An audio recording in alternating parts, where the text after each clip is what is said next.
Hi, my name is Dr. Judith Joseph, and I'm a child and adolescent psychiatry fellow at the NYU Child Study Center. Thank you for joining us for our Grand Rounds lecture series, where we get to talk with experts in the field of child and adolescent psychiatry. Today we have the pleasure of having Dr. Kelleher. He's a father of three, a pediatrician, and professor of Pediatrics, Psychiatry and Public Health at Nationwide Children's Hospital and The Ohio State University. Thank you for joining us. Thank you, Judith. You gave an excellent talk about evidence deficit disorder and healthcare reform. What should parents know about that?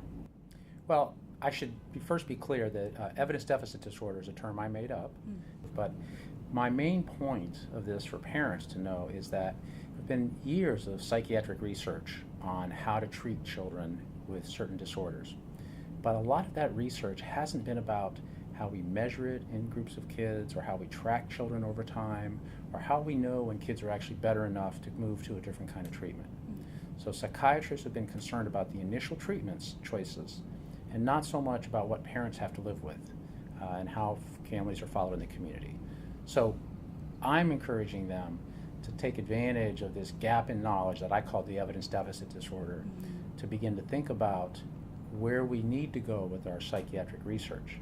And the reason that's important now is that healthcare reform, which is not just what's been passed at the federal level, but also what's happening in our states and our communities, where groups of patients are being taken care of in a more holistic fashion, in more coordinated fashion, as we realize that the patient-centered medical home and accountable care organizations and health reform are all thinking about how do we make sure that longitudinal care over time is coordinated more effectively for our highest risk kids.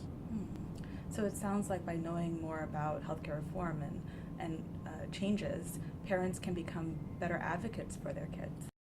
It's a challenge. I mean, healthcare reform is complicated, and I don't think parents need to feel like if they don't learn something about the financing laws, they're going to miss out for their children.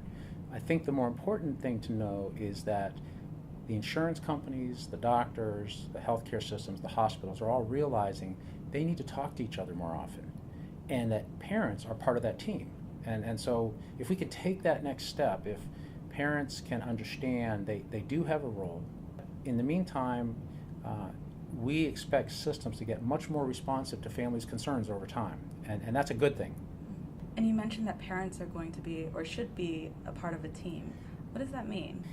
In its primitive sense, parents and children both should be an integral part of the decision making.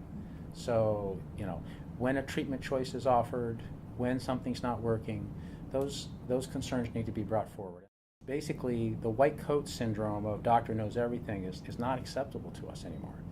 Families have legitimate information, they have experience, they often have a network that needs to be considered, and how to support that network has a lot to do with the outcomes the kids are likely to get later. Well, that's interesting and very hopeful. Absolutely. In fact, I believe it's going to be the single biggest step toward better recoveries for our children.